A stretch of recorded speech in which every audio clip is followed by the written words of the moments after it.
Hi friends, welcome to MEL updates. ఈ వీడియోలో ఇప్పుడే మరొక లేటెస్ట్ అప్డేట్తో మేము ముందుకు రావడం అయితే జరిగింది. సో దానికి సంబంధించిన పూర్తి వివరాలు కూడా మీకు ఎక్స్ప్లెయిన్ చేస్తాను. ఇక టాపిక్లోకి వెళ్ళిపోదాం మనం.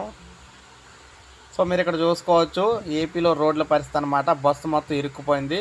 అందులో దిగిన బస్సు అయితే ఇలా ఇరుక్కుపోయింది. అయితే ఇదంతా ఎక్కడ జరిగిందంటే మనకి ఇక్కడ మరి చూసుకున్నట్లయితే మైదాన ప్రాంతాలను అనుసంధానించే కాకినాడ జిల్లా ఏలేశ్వరం అన్నవరం రహదారి ప్రమాదకరంగా మారింది. నిత్యం వేల మంది ప్రయాణికులు, వందలాది వాహనాలు ఈ మార్గం మీదుగా రాకపోకలు సాగిస్తున్నాయి.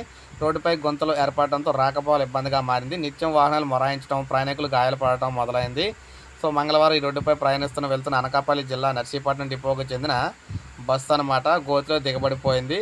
అయితే బస్సు వెనక భాగం నేలను తాకడంతో నిలిచిపోయింది. వేరే వాహనం సాయంతో ఎట్టకేలకు బస్సు బయటికి తీసుకురావడంతో ప్రయాణికులు ఊపిరైతే పీల్చుకున్నారు. ఇది నర్సీపట్నం డిపో బస్సు అనమాట. సో ఈ విధంగా అయితే ప్రజెంట్ సిచ్యువేషన్ అయితే ఉంది. ఇలా తయారైందనమాట రోడ్ల పరిస్థితి. సో ఇది మనకు ప్రజెంట్ లేటెస్ట్ అప్డేట్. వీడియో నచ్చితే లైక్ చేయండి, సబ్స్క్రైబ్ చేసుకోకపోతే మన ఛానల్ సబ్స్క్రైబ్ చేసుకొని ఫాలో అవుతూ ఉండండి.